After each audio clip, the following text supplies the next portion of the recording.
Hello, Econ students. Today we're going to be doing notes 3.2 on supply. Your essential question: what is the law of supply and how does it affect production? So today we're going to be looking at the law of supply. What are supply schedules, supply curves, elasticity of supply? So the law of supply says that suppliers will offer more of a good at a higher price. So as the price increases, the supply would also increase. That's because if you're the one selling the good and you can raise the price on it and you're going to have more people buy it, you're going to want to produce more so that you make more money. Now, on the flip side of that, the law of supply says as price decreases, the supply quantity will also decrease. You don't want to have a bunch of an item that people aren't paying much for. Okay, so if the price goes down, you're going to want to decrease the amount that you are supplying.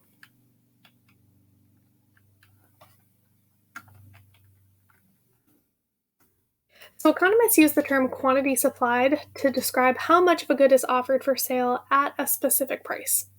The promise of increasing revenues when a price is high encourages producers to make more of that product. Rising prices will draw new firms into a market and add to the quantity of a supplied good.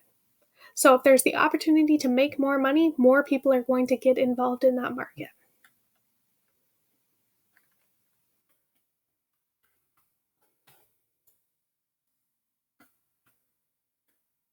Sorry, my market supply schedule got a little messed up here transferring the PowerPoint to Google.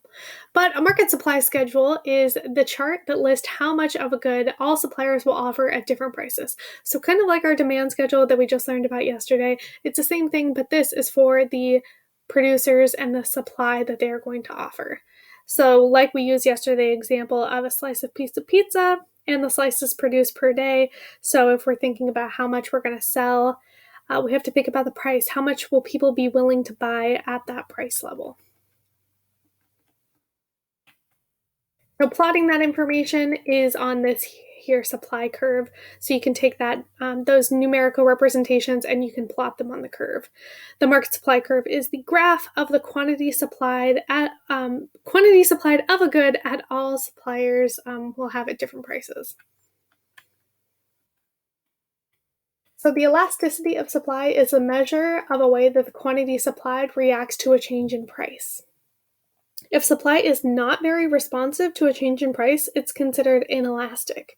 So things like a bicycle. So bicycles, they're not really responsive to change in prices. If you're going to go and buy a bicycle, you're probably going to buy it even if the price changes a little bit. An elastic supply is something that is very sensitive to a change in price. So if you're thinking about something like candy, if you're going to go buy candy and the price increases, that's very sensitive to a change in price. You might not buy as much, or if the price goes down, you might buy more. What makes supply elastic or inelastic? The ability to produce more. So the production possibilities affect the elasticity of supply. So if you can make something more easily, then no, the supply is inelastic. Okay, so that's an example like our different fruits and vegetables that we grow around the year. They only grow in specific seasons, right? So tomatoes don't really grow very much in the winter, so we have an inelastic supply of that. But something like cars on an assembly line, we can produce more of. So that means that the production can be increased, which means it is, yes, the supply is elastic because we can make more. What affects elasticity of supply? Well, time. In the short run, we really can't change the amount that we are producing for a lot of things, but in the long run, we can be more flexible and determine if we can produce more of a good or not. So in the long run, supplies can become more elastic, but in the short term, things are really inelastic. All right, so the cost of production.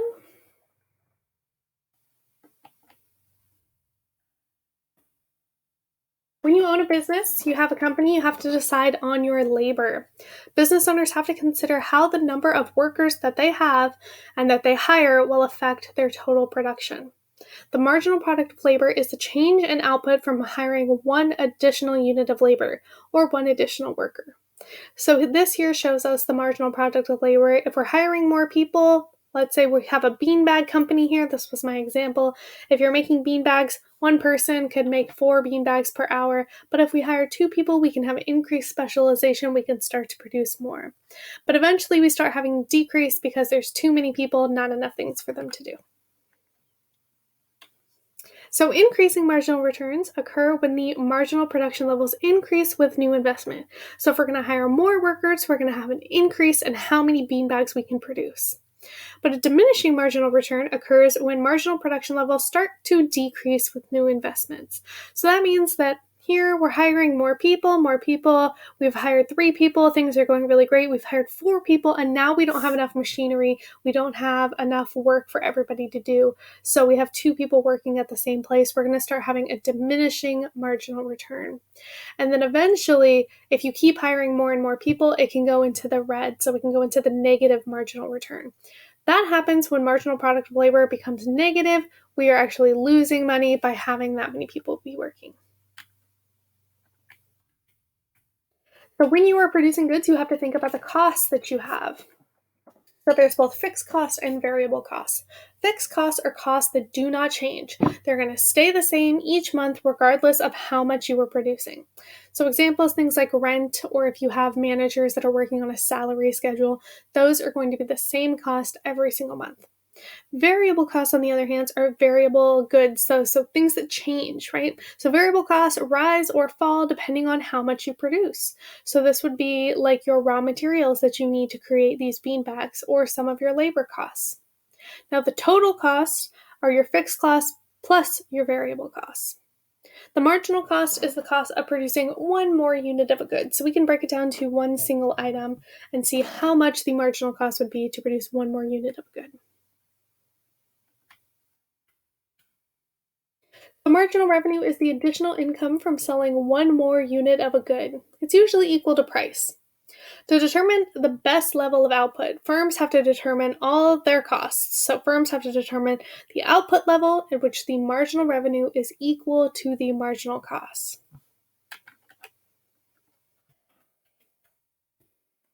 Changes in supply. Any change in the cost of an input, such as raw materials, will affect supply. As input costs increase, the firm's marginal costs also increase, which decrease the profitability and supply. So if we have all of your costs are increasing, then that's going to cause more expenses to be used on your costs. So that means you're making less profit. And if you're going to make less profit, you're probably going to have less supply. Input costs can also decrease. So new technology can decrease costs and also can increase supply.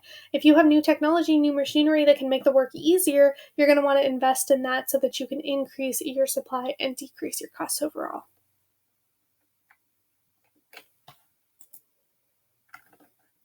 So government influences on supply. Remember, we do have a free market system, but our American free enterprise system does have some government interventions, so we're not truly a free market. By raising or lowering the cost of production goods, the government can encourage or discourage an entrepreneur or an entire industry. So they can provide subsidies. Subsidies are government payments that support a business in the market. Subsidies can cause the supply of a good to increase. So right now, our government is subsidizing and giving money to the manufacturers of the COVID vaccines because we want to make sure that we get a COVID vaccine as soon as possible for the American people. Taxes, the government can reduce the supply of some goods by putting taxes on them. So an excise tax is a tax on the production or sale of a specific good. So we have specific taxes on things like cigarettes. Cigarettes, we usually vote every few years to increase taxes on cigarettes. And that's to try to reduce the supply of tobacco products in our state or in our country. The government can also have regulation. Regulation occurs when the government steps into the market and tries to affect the price or the quantity or the quality of a good. Regulation usually increases costs.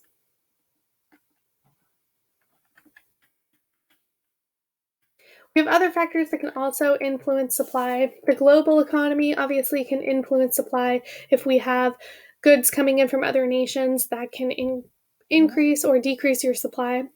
Future expectations of prices can have an impact on supply as well. So expectations of higher prices will reduce supply now and increase that supply later. The number of suppliers can also have an impact. So if more firms enter the market's supply of a good will rise. But if more firms are leaving the market, the supply will decrease. So yesterday we learned about demand. Today we're learning about supply, and we can actually combine these two together, supply and demand. So if we take the graphs we were looking at yesterday and the graphs we're looking at today, put them together on one graph, they can become balanced.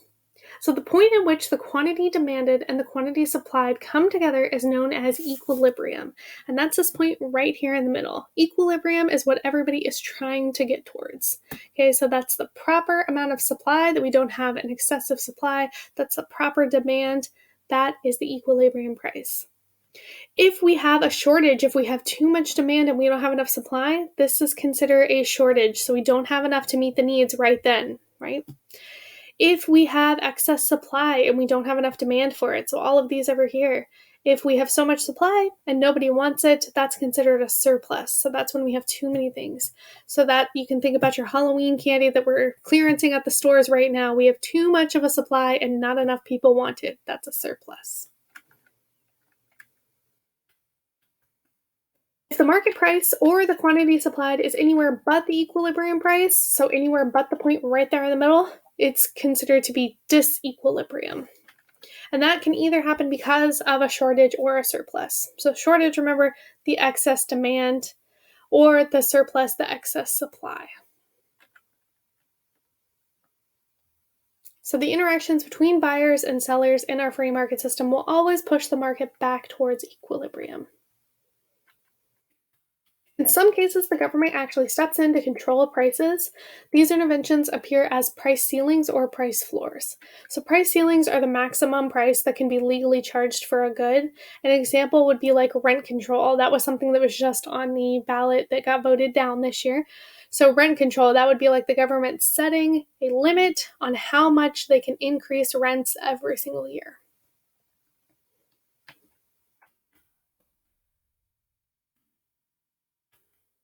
A price floor is a minimum price set by the government that must be paid for a good or service. An example of this is minimum wage. So minimum wage tells us, the government, that they cannot pay you any less than the amount. So that is the floor. They cannot pay you any less than what the minimum wage is. And that's the end of your notes for today. So don't forget to write a summary, a couple sentences about what you learned, supply and demand.